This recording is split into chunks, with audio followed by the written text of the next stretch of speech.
राजस्थान के एक पुराने इलाके में एक परिवार ने नई जिंदगी की शुरुआत करने के लिए एक हवेली खरीदी थी। विराज एक आर्किटेक्ट था और उसकी पत्नी संध्या एक स्कूल टीचर।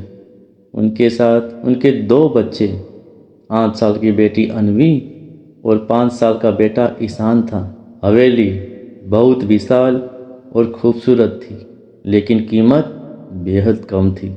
लोगों ने चेताया था, वो हवेली अशुभ है, वहाँ कोई टिक नहीं पाया। पर विराज ने हंसते हुए कहा, हम पढ़े लिखे लोग हैं, इन बेतों की बातों पर भरोसा नहीं करते। शाम को जैसे ही सबने सामान जमाया, हवेली में अजीब सी सर्दी फैल गई। संध्या ने खिड़की बंद करते हुए देखा कि बाहर कोई लाल आंखों वाला इंसानुमा साया खड़ा था। विराज, देखो बाहर कोई है। विराज बाहर गया, लेकिन वहाँ कुछ नहीं था। वह हंस पड़ा, शायद थक गई हो, कोई नहीं है। रात 12:15 बजे अनवी चीख पड़ी। विराज और संध्या दौड़ आए। उन्होंने देखा ईशान बिस्तर पर नहीं था, वो बेहोश हालत में बिस्तर के नीचे पड़ा था।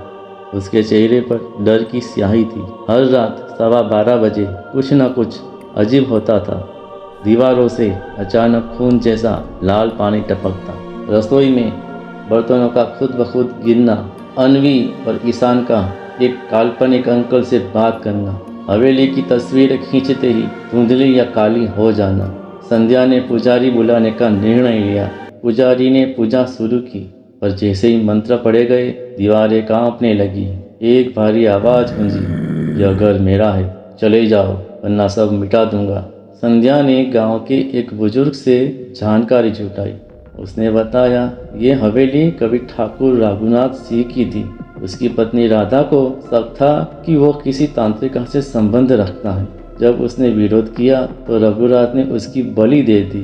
कहा जाता है कि उसी दिन रात 12:15 बजे हवेली में उसकी आत्मा वापस आई और रघुनाथ समेत पूरे परिवार की हत्या कर दी। तब से यह हवेली स्थापित हो गई।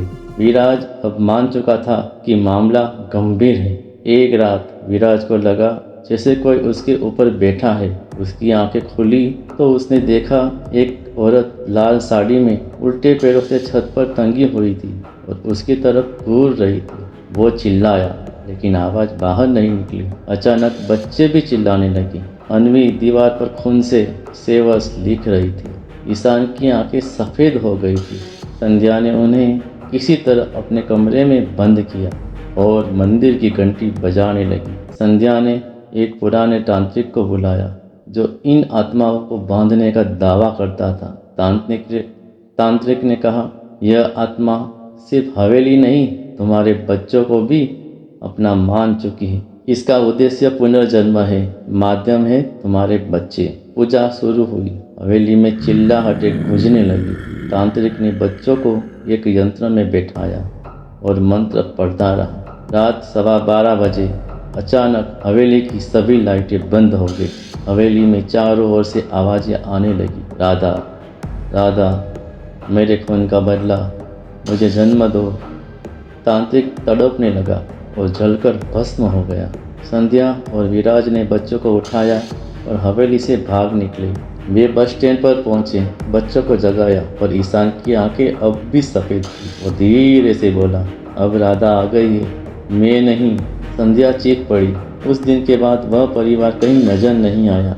हवेली फिर से वीरान हो गई, लेकिन आज भी रात 12:15 पर उस हवेली की खिड़की से एक बच्चा दिखता है, जो दीवार पर खून से लिखता है, मैं वापस आऊँगी।